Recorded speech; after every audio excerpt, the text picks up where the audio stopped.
चलिए आज के इस वीडियो में हम लोग क्या पढ़ेंगे बाबू? त्रिगोनोमेट्री। क्या पढ़ेंगे? त्रिगोनोमेट्री। त्रिगोनोमेट्री। त्रिगोनोमेट्री। अब इसके बारे में हम लोग चर्चा करेंगे कि आखिर त्रिकोणमिति होता क्या है। त्रिगोनोमेट्री का अर्थ होता है बाबू त्रि, गोनो मिस होता है कोण और मेट्री मिस होता है माप। इसको हिंदी में कहते हैं त्रिकोणमिति। त्रिकोण याद रहेगा बाबू। यानी त्रि मतलब होता है तीन, गोनो मिस होता है कोण, मिति मिस होता है माप। यानी जिसमें तीन कोणों के मापों का अध्ययन किया जाता है उसको हम क्या कहते हैं बाबू? त्रिगोनोमेट्री कहते हैं। यहाँ तक क्लियर है बाबू? अब कहता है कि इसमें ध्यान रखिएगा बाबू कि इसमें सबसे ज्यादा समकोण त्रिभुज का अध्ययन किया जाता है। किसका अध्ययन किया जाता है? आपसे कहीं अगर कोई पूछ दे कि अच्छा एक बात बताइए कि त्रिकोणमिति में किस त्रिभुज का अध्ययन किया जाता है, तो समकोण त्रिभुज। आप लोग समकोण त्रिभुज जानते हैं बाबू? समकोण त्रिभुज आपका ऐसा होता है। क्या होता है बाबू? इसको ए बी सी, ये आपका 90 डिग्री होता है। कितना डिग्री होता है? 90। तो आप लोग जानते हैं बाबू समकोण त्रिभुज किसे कहते हैं? तो वैसा त्रिभुज जिसका एक कोण 90 डिग्री हो। क्या हो? 90 डिग्री हो, उसे क्या कहते हैं? समकोण त्रिभुज कहते हैं। ये जो जमीन के बराबर वाली भुजा होती है इसको आधार कहते हैं। क्या कहते हैं? ये होती है हमारी लंब। क्या होती है? ये हमारी होती है कर्ण। कोई दिक्कत? यहां तक बोलिएगा बाबू, ठीक है? ये क्लियर है ना बाबू?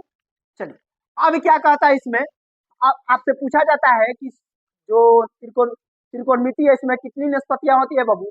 6 निष्पत्तियां है। त्रिकोणमिति की कितनी निष्पत्तियां हैं? 6 निष्पत्तियां। आइए थोड़ा सा इसको देख लेते हैं बाबू। सबसे पहले देखिए इसका बेसिक फॉर्मूला आप लोग ये जानते हैं, कर्ण स्क्वायर बराबर लंब स्क्वायर जोड़ आधार स्क्वायर। कर्ण बराबर आप लोग जानते हैं रूट अंडर लंब स्क्वायर जोड़ आधार स्क्वायर। अच्छा आधार बराबर जानते हैं आप लोग रूट अंडर कर्ण स्क्वायर माइनस लंब स्क्वायर। अच्छा लंब बराबर आप लोग जानते हैं रूट अंडर कर्ण स्क्वायर माइनस आधार स्क्वायर। आप लोग जानते हैं ना बाबू, ये बेसिक फॉर्मूला है। क्या है? Basic formula. अब आपके 8.1 में जब तक आप इस त्रिभुज के तीनों भुजाओं का मान नहीं पता होता है तब तक आपको सवाल नहीं बनाना, ठीक है? आपको जब तक इन तीनों भुजाओं का मान निकालना ही पड़ेगा। तो तीनों भुजाओं में से अगर मान लीजिए 2 भुजा दिया है, आपको तीसरी भुजा निकालना है तो यहाँ पे फॉर्मूला हो गया ना सबका, ठीक है? अब आते हैं हम लोग त्रिकोणमिति की निष्पत्तियां पर। ना हो उससे पहले एक चीज समझ लीजिएगा, अगर जिस कोण का नाम ले, अगर यहाँ पे कोण सी कहेगा तो यह आधार होगा। क्या होगा? आप कोण ए कहेगा तो आधार आपका ये हो जाएगा, ये क्या हो जाएगा? लंब। यानी कहता है थीटा जो है वह आधार और लंब को बदल देता है लेकिन कर्ण को नहीं। जिस कोण का नाम ले वह आधार होगा और उसके सामने वाली भुजा क्या होगी? लंब। जैसा हम कहते हैं इसमें कोण ए, क्या कहते हैं? कोण, तो ये वाला आधार हो गया, तो जब ये आधार होगा तो ये क्या हो जाएगा? अगर कोण सी कहते हैं तो ये आधार हो गया तो ये क्या हो जाएगा? कर्ण बदलेगा जी कहीं हो? कर्ण नहीं बदलेगा। चलिए अब इसमें करना क्या है ध्यान से समझिएगा बाबू।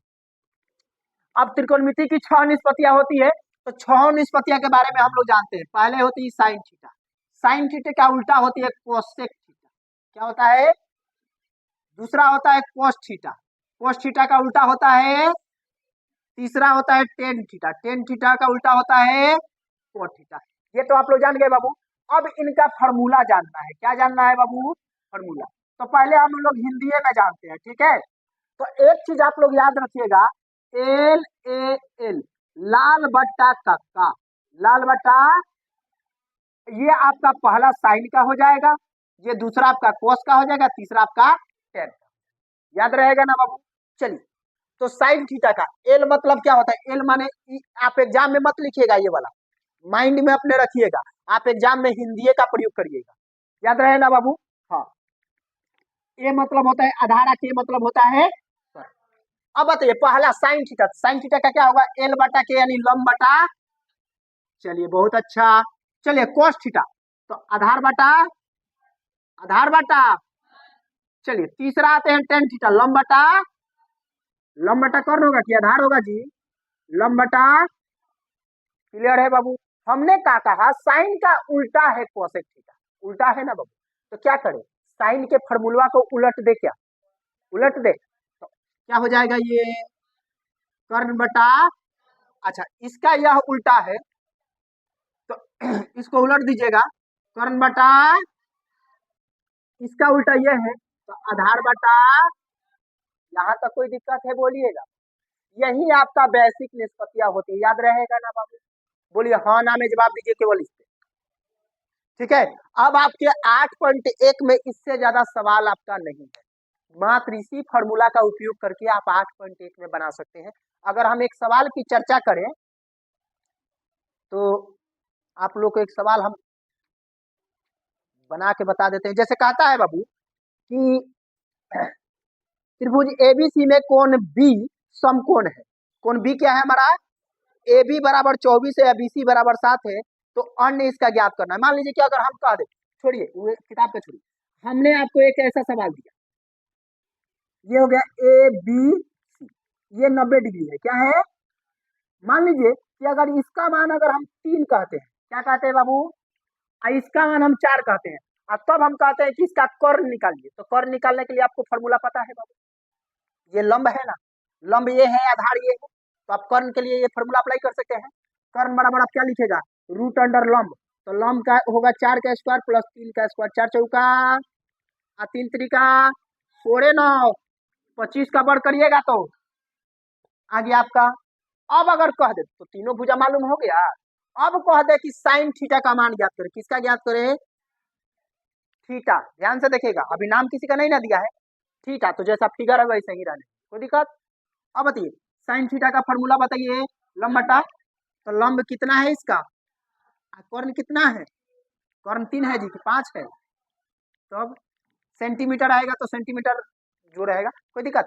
अब यहाँ पे समझिए, अगर कहीं ऐसा कह दे साइन सी, साइन सी का मान बताना, साइन आधार तो आपका यही हो जाएगा। अगर कहीं यहाँ पे कह दे साइन ए का मान बताना है, किसका मान बताना है, तो आधार आपका क्या हो जाएगा, 4 होगा, और लंब आपका क्या हो जाएगा, नाम लिया है ना बढ़िया, तो जिसका नाम लेगा वो आधार होगा और उसके सामने वाली भुजा क्या होगी, लंब होगी, कर्ण कहियो नहीं बदलेगा, याद रखिएगा।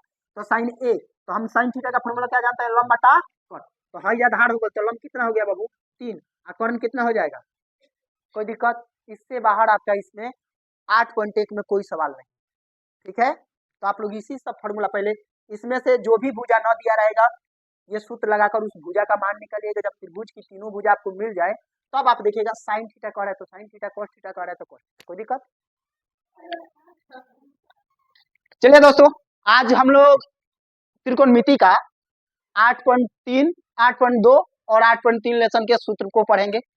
तो कल हम लोग पहली वीडियो में चर्चा किए थे 8.1 त्रिकोणमिति की कितनी निष्पत्तियां होती है, उसके बेसिक फार्मूले के बारे में चर्चा किए थे। ठीक है, तो आज देखते हैं 8.2 के लिए कौन सा फार्मूला हमारे लिए बहुत ज्यादा उपयोगी है। तो ये क्या कहता है, त्रिकोणमिति की एक सारणी होती है, कहता है बाबू कि इसमें साइन 0 का मान कितना होता है, 0, साइन 30 का मान 1/2, साइन 45 का मान 1/√2, साइन 60 का मान √3/2 और साइन 90 का मान 1। अब देखिए यहाँ पे एक सवाल राइज होता है, और देखिए यहाँ पे cos A का मान, cos 0 का मान 1, cos 30 का मान √3/2, cos 45 का मान 1/√2, cos 60 के मान 1/2, cos 90 के मान 0। यहाँ पे एक सवाल राइज क्या होता है कि साइन थीटा का मान बढ़ने से साइन का मान बढ़ता है कि घटता है, तो जब थीटा का मान बढ़ रहा है तो साइन का भी मान तो बढ़ रहा है, लेकिन थीटा के मान बढ़ने से cos थीटा का मान क्या होता है, घटता है। थीटा का मान बढ़ने से साइन थीटा का मान बढ़ता है, लेकिन थीटा का मान बढ़ने से cos थीटा का मान क्या होता है, याद रहेगा, देखिए ना, एक था कहाँ तक आ गया, 0, घट रहा है कि नहीं बढ़िया, ये 0 था कहाँ आ गया बनी 1, तो इसका मान बढ़ा ना जी। ठीक है, अब हम लोग बेसिक फॉर्मूला जानते हो बाबू, अगर एक चीज इसमें याद रखिएगा, साइन 0 का मान 0 और साइन 90 का मान 1, इसको एक फॉर्मूला पे भी आप लोग निकाल सकते हैं, जैसे 0 हो गया, 1 हो गया, 2 हो गया, 3 हो गया, 4 हो गया, यही ना है जी। सब में आप 4 से भाग कर दीजिए, क्या करिए, सब में 4 से भाग कर दीजिए, देखिए मान निकालने का आसान तरीका, भाग करेंगे इसका रूट अंडर कर देंगे, क्या कर देंगे, रूट अंडर। देखिए सबको हम समझा दे रहे हैं, रूट अंडर। एक बात बताइए, 0 में 4 से भाग करिएगा क्या होगा, अच्छा एक बात बताइए, एक का वर्ग एक ही होगा ना बढ़िया। 4 का वर्ग कितना होगा? 2। 2 दूनी तो 1/√2 हो गल बढ़िया।